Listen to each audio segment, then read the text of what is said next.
창세기 32장 30절로 33장 17절인데 11절까지만 읽겠습니다.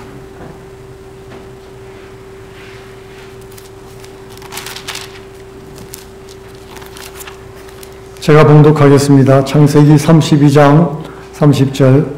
그러므로 야곱이 그곳 이름을 브니엘이라 하였으니 그가 이르기를 내가 하나님과 대면하여 보았으나 내 생명이 보존되었다 함이더라.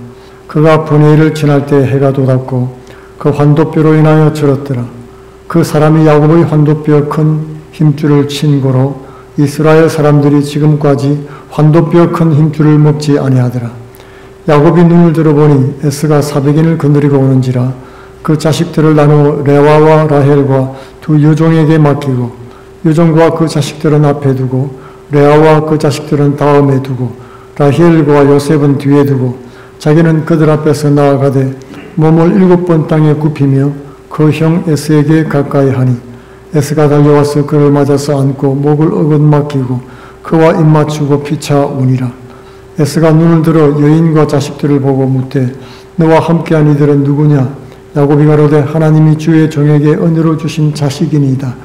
때에 여종들이 그 자식으로 더불어 나와 절하고 레아도 그 자식으로 더불어 나와 절하고 그 후에 요셉이 라헬로 더불어 나와 절하니 에스가 또 가로되 나의 만난 바 이 모든 때는 무슨 까닭이냐? 야곱이 가로되 내 주께 은혜를 입으려 함이니이다. 에스가 가로되 내 동생아 내게 있는 것이 족하니 내 소유는 내게 두라. 야곱이 가로되 그렇지 아니하니이다. 형님께 은혜를 얻었사오면 청컨대 내 손에서 이 예물을 받으소서.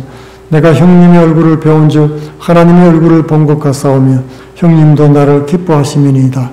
하나님이 내게 은혜를 베푸셨고 나의 소유도 족하오니 청컨대 내가 형님께 드리는 예물을 받으소서 하고 그에게 강권하여 받으니라. 아멘. 오늘은 이 말씀을 통해서 하나님의 얼굴이란 제목으로 은혜를 나누기를 원합니다. 링컨 대통령은 나이 40이 되면 자기 얼굴에 책임을 져야 된다 그런 말을 했습니다. 그 얼굴은 한 사람의 인생이자 인격이죠. 그래서 동양에서는 얼굴을 보고 운명을 점치는 관상학이 있지 않았습니까? 지나온 삶의 흔적들을 살펴서 만약 계속 그렇게 살아가면 장차 어떻게 무슨 일이 생길 것인지 미루어 짐작해 보는 것입니다. 그러나 사람의 외모나 관상이 그 사람의 운명을 결정하는 것은 아니죠. 지나간 시간들의 흔적들은 짐작해 볼 수 있습니다. 그러나 지금 예수를 믿고 마음의 변화를 받아서 새롭게 되고 하나님의 선하시고 기뻐하시고 온전하신 뜻을 깨닫고 분별하고 살게 되면 전혀 새로운 인생을 살게 되는 것입니다. 그래서 마음이 변화되면 그 사람의 관상도 변하는 겁니다. 얼굴도 확 피이고 밝고 맑고 환하게 되는 것입니다. 얼굴이란 말은 원래 얼꼴이라는 말에서 왔습니다. 얼꼴은 마음의 모양이다 그런 뜻이죠. 그러므로 얼굴이 그 사람의 운명을 결정하는 것이 아닙니다. 마음이 그 사람의 얼굴과 그 사람의 운명을 계속해서 만들어가고 있는 것입니다. 그러므로 외모만 신경을 쓰고 고치려고 하지 말고 마음을 새롭게 해야 하는 것입니다. 변화된 그 얼굴은 변화된 마음과 다르지 않습니다. 예수께서 말씀하신 대로 입으로 들어가는 것이 아니라 입에서 나오는 것이 그 사람을 더럽게도 하고 아름답게도 하는 것입니다.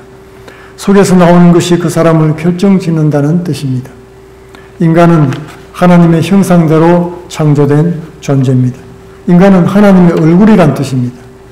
사람들은 성도들의 얼굴에서 하나님의 얼굴을 봅니다.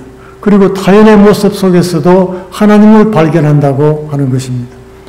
맥스 루카도 목사님은 예배의 목적을 예배자의 얼굴의 변화다 그렇게 표현을 했습니다.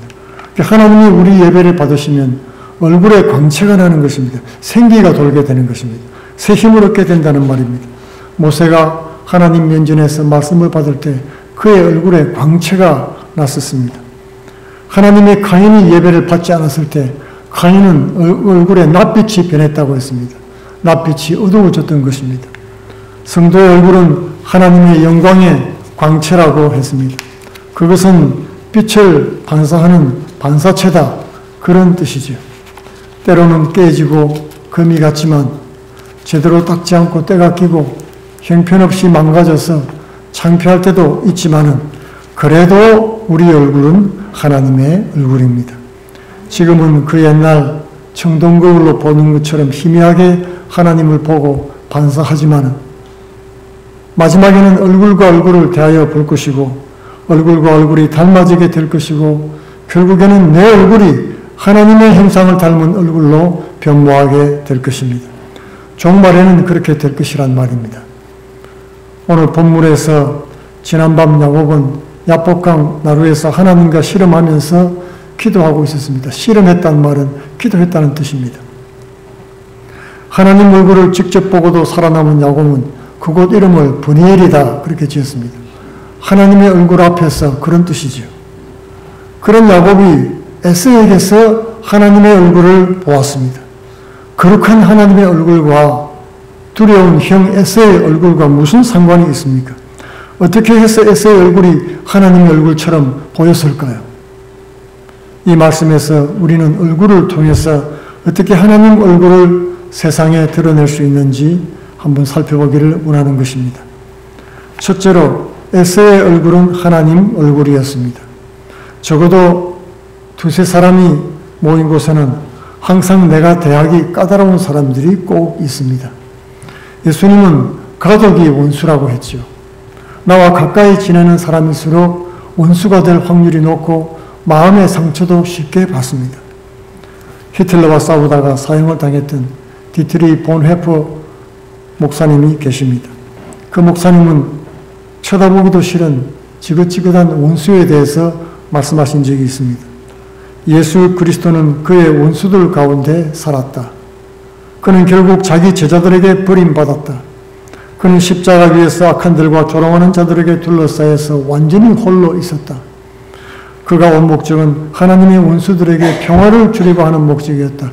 그러므로 그리스도인들은 세상과 격리되어서 숨어 살 것이 아니라 원수들 사이에서 살아야 한다. 거기에 우리의 사명과 일이 있다는 것입니다. 이 보네프 목사님은 원수들과 같이 살아야 하는 것은 성도들의 사명이고 사역이라고 한 것입니다. 히틀러가 독일에서 기승을 부릴 때 미국에서 유명한 교회에 가서 초청받아 잘 살 수 있었습니다. 그런데도 불구하고 그는 독일로 건너가서 목숨을 잃었던 것입니다. 그 사명이라고 하는 것은 원수들과 싸워서 이기는 그런 사명이 아니고 원수들과의 평화를 유지하는 싸움이었던 것입니다. 자기를 버릴 제자들을 끝까지 사랑하는 일이었습니다. 자신을 발가벗기고 조롱하는 이들을 위해서 기도하고 대신 아프고 죽는 그런 일이었습니다. 이 미친 사랑을 통해서 그들을 심판하거나 지옥불로 저주를 하지 않았던 것입니다. 오늘 본문에서 야곱은 원수와 마주 서야 됐습니다. 하나님이 약속하신 땅에 들어가기 위해서는 원수 에서 형을 맞닥뜨려야 됐던 것입니다. 피할 수가 없습니다. 야복강에서 철학기도를 마친 야곱은 에서를 만나서 말했습니다. 형의 얼굴이 하나님 얼굴입니다. 야곱이 에서의 얼굴을 하나님의 얼굴이라고 했을 때는 두 가지 뜻이 있습니다. 하나는 에서의 얼굴이 실제 하나님 얼굴이었다는 뜻이고, 두 번째는 야곱의 눈에서 에서의 얼굴이 그렇게 보였다, 그런 뜻입니다. 하나는 객관적인 사실이지요. 또 하나는 주관적인 해석일 수 있습니다. 둘 다라고 보는 것이 성경적인 견해와 옳습니다. 그러니까 실제로 에서에게서 하나님 얼굴이 보였고, 에서가 그렇지 않다고 해도 야곱에게 적어도 그렇게 보였다는 것입니다. 야복강에서 하나님 얼굴을 발견한 야곱은 원수의 얼굴에서도 하나님의 얼굴을 발견했습니다. 실제로 에서의 얼굴은 하나님 얼굴이었습니다. 야곱을 맞이하는 에서는 그 옛날의 에서가 아니었죠. 동생을 죽이도록 미워하던 그 에서가 아니었던 것입니다. 형제 상봉의 모습이 마치 그림처럼 성경에 나타나 있습니다. 그렇게 무서워하던 400명의 전사들은 싸우러 온 것이 아니었습니다. 의장대가 사열하듯이 환영하는 그런 모습이었던 것입니다. 에서는 달려와서 그를 끌어 안았습니다. 두 팔을 벌리고 야곱의 목을 끌어안고 입을 맞추고 둘은 함께 울었습니다. 에서는 적극적이고 야곱은 수동적일 수밖에 없지요. 야곱은 에서의 행동에 대한 반응으로 울었던 것입니다. 에서는 반가워서 울고 야곱은 형 에서의 태도에 감동을 받아서 울었습니다. 형의 태도는 명백했습니다. 동생을 용서했던 것입니다. 에서의 행동은 마치 돌아온 탕자를 맞이하는 아버지의 모습과 같았습니다. 달려가서 그의 목을 껴안고 입을 맞추었던 것입니다. 지금 에서는 죽이도록 미워했던 동생 야곱에게 하나님이 베푸시는 그 사랑을, 그 용서를 베풀고 있는 것입니다. 에서의 얼굴에서 지난 시간의 증오와 분노는 사라졌습니다. 애틋한 형제의 사랑이 회복됐던 것입니다. 환도뼈를 다쳐서 질투거리는 그런 동생에 대한 연민과 가여운 마음이 생겼습니다. 타향에서 크게 성공한 동생에 대한 대견함과 뿌듯해하는 모습이 눈에 선합니다. 인격적인 성숙도를 따지자면 야곱은 설익은 청소년 같고 형 에서는 아주 나이 많은 장형 같습니다. 동생의 잘못을 묻지 않고 흔쾌히 받아줍니다. 그리고 선물은 사양하고 함께 살자고 제안하고 동생을 염려하면서 동생과 동행하겠다고 했습니다. 그는 정말로 변화됐던 것입니다. 에서에게서 인간적으로 성숙한 풍모가 묻어나옵니다. 하나님의 성품도 배어나옵니다. 용서는 하나님의 본성인 것입니다. 하나님은 원수되었던 우리를 용서했습니다. 그러므로 우리가 우리에게 죄지은 자를 용서하는 것은 하나님의 성품이고 그 순간 우리는 하나님의 마음을 품고 하나님의 얼굴 형상으로 변모하는 것입니다. 두 번째로 야곱의 마음은 하나님의 마음이었습니다. 야곱은 에서에게서 용서하는 하나님의 모습을 발견할 수가 있었습니다. 어젯밤 자신과 씨름했던 하나님 얼굴에서 배웠던 그 인자함이 형 에서의 얼굴에 나타났던 것입니다. 연민과 동정으로 눈방울이 그렁그렁한 그런 형의 눈동자가 자신의 못된 죄를 너그럽게 용서해주는 형의 그 마음 씀씀이가 바로 하나님의 얼굴이었던 것입니다. 형에게서 하나님을 본 것은 진실이었습니다. 용서하는 형을 통해서 용서하는 하나님을 본 것입니다. 에베소서 2장 14, 16절에 예수님은 하나님과 원수되었던 우리를 하나님과 화목하게 만드셨다고 선언했습니다.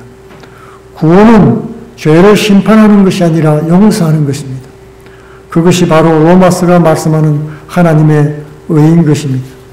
하나님의 의는 도덕적인 의가 아닙니다. 인간을 용서하는 의인 것입니다. 그리고 그 의를 하나님께서 먼저 예수 그리스도의 십자가를 통해서 보여주셨습니다. 야곱 안에 무슨 일이 일어났습니까? 무슨 일이 일어났길래 그렇게 두렵던 형으로부터 하나님의 얼굴을 보았을까요? 그것은 영적인 자신감이라고 할 수 있습니다. 간밤에 야곱은 하나님의 얼굴을 보고도 죽지 않고 살았지요. 야곱은 그곳을 버니엘이라고 부른 것도 하나님의 얼굴 앞에서란 뜻이었습니다. 야곱은 하나님과 겨루어서 이겼습니다. 천하 기도의 응답을 받은 것입니다. 기도의 응답을 받으면 두려움은 사라지고 마음의 평화가 찾아오게 되는 것입니다. 아무리 에서가 날쌔고 용맹한 사냥꾼이라도 내 손가락 하나, 머리카락 하나도 다치게 할 수 없다는 확신이 밀려왔던 것입니다.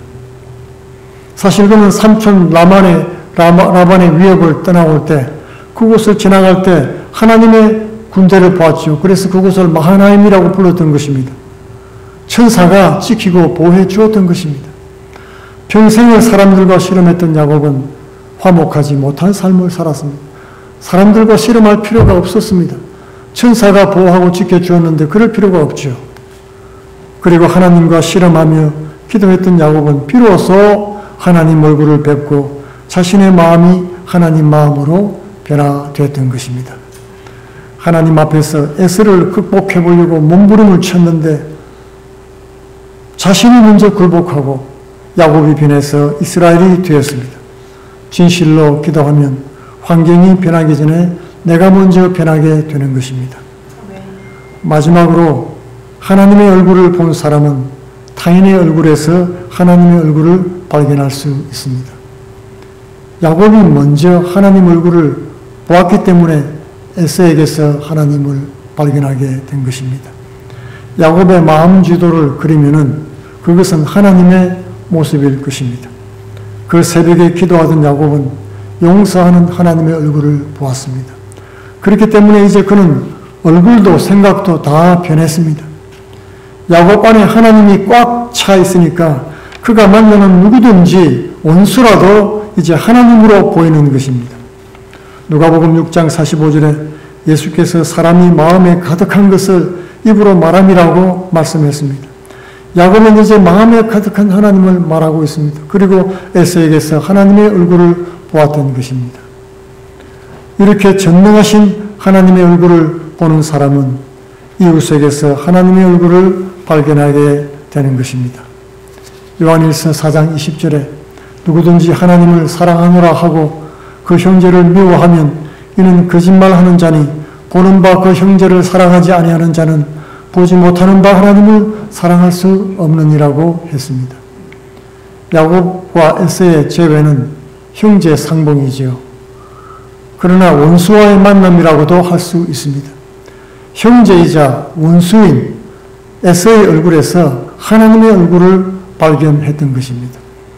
그것은 이 복음의 본질이 이웃 사랑과 용서라는 것을 말해주는 것입니다. 예수님은 원수를 형제처럼 용서하고 사랑할 때 세상이 우리가 그리스도의 제자인 것을 알리라고 말씀했던 것입니다. 우리 시대의 참 그리스도교 신앙의 기준은 바로 한마디로 원수 사랑이라고 할 수 있습니다. 오늘날 성도들의 중요한 질문이 있다면 그것은 우리는 어떻게 원수들 안에 있는 하나님을 발견할 수 있을까 하는 것입니다. 원수가 문제입니다. 그렇기 때문에 원수들 안에 있는 하나님을 어떻게든 발견해야 되는 것입니다. 원수들을 볼 때 욕하고 싸우고 비난하고 정죄하고 말 것이 아닙니다. 그들이 우리 형제라는 사실을 발견하고 그들을 끌어안고 사랑할 수 있어야 하는 것입니다. 예수님은 소자에게 물 한 그릇 대접한 것도 나에게 한 것이라고 말씀했습니다. 참으로 하나님을 만난다는 것은 내가 만나는 모든 사람들 속에 계신 하나님을 보는 것입니다.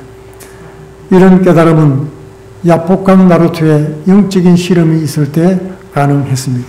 밤을 새우면서 하나님 앞에서 실험한 사람, 바로 그 사람이 날마다 실험해야 될 우리 가족과 이웃과 원수의 얼굴에서 하나님을 보게 되는 것입니다.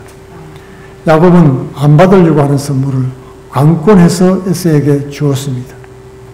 그것은 7번 절한 것과 함께 보여준 야곱의 회개의 표시였습니다. 야곱이 형에게 보낸 선물은 축복의 의미가 있습니다. 원래 선물이란 뜻이 축복이란 뜻입니다. 축복이 곧 선물이지요. 야곱은 자신이 그렇게 원했던 장자권과 축복을 그대로 지금 반납하고 있는 것입니다. 그것을 어떻게 얻은 것입니까? 오늘의 이 위급한 상황도 형과 원수가 된 것도 다 장자권과 축복 때문에 그런 거 아닙니까? 야곱은 하나님께뿐 아니라 이제 에서에게도 용서를 구하고 있는 것입니다. 회개 없는 구원은 없습니다. 7번 절한 것은 지나간 과거에 대한 용서를 구한 것입니다. 형님께 형님 내 죄를 고백하오니 용서해 주옵소서 그렇게 빈 것입니다. 에서의 축복을 속여서 가로챈 것을 이제 돌려주는 것입니다. 야곱은 자신이 갖고 있던 축복을 되돌려 주려고 에서에게 선물을 주었던 것입니다. 버니엘에서 하나님을 뵙고 깨달았습니다. 축복은 하나님께로부터 오는 것이지 속여서 빼앗는 것이 아니었습니다. 축복이 선물이라면 그것은 거저 주시는 은혜인 것입니다. 우리가 누리는 물질이나 재화도 하나님의 선물이고 축복이었습니다. 야곱의 축복은 자신의 노력이나 공로나 업적으로 얻은 것이 아니었습니다. 그것은 전적으로 하나님의 선택과 은혜로 온 것이었습니다. 그러므로 집어삼켰던 에서의 것을 원주인에게 돌려주는 것은 용서받고 구원받은 자의 합당한 행동이었던 것입니다. 야곱은 변했습니다. 그리고 회개에 합당한 열매를 맺었습니다. 이런 회개와 용서를 통해서 나의 속 사람이 변화되고 형제의 얼굴 속에서 하나님을 발견하고 섬기는 야곱의 은혜가 충만하시기를 축원드리겠습니다. 다 같이 기도하겠습니다. 은혜가 충만하신 아버지, 전쟁과 분쟁과 싸움이 그칠 날이 없는 이 세상 속에서 하나님의 뜻을 발견하기를 원합니다. 우리의 완악함과 이기적인 마음을 깨닫게 하여 주옵시고 형제의 마음속에 하나님의 모습을 발견하고 긍휼히 여기며 불쌍히 여기는 마음으로 그들을 보응하나 용서하며 섬기는 우리가 되게 하여 주시옵소서. 예수님 이름으로 기도하옵나이다. 아멘.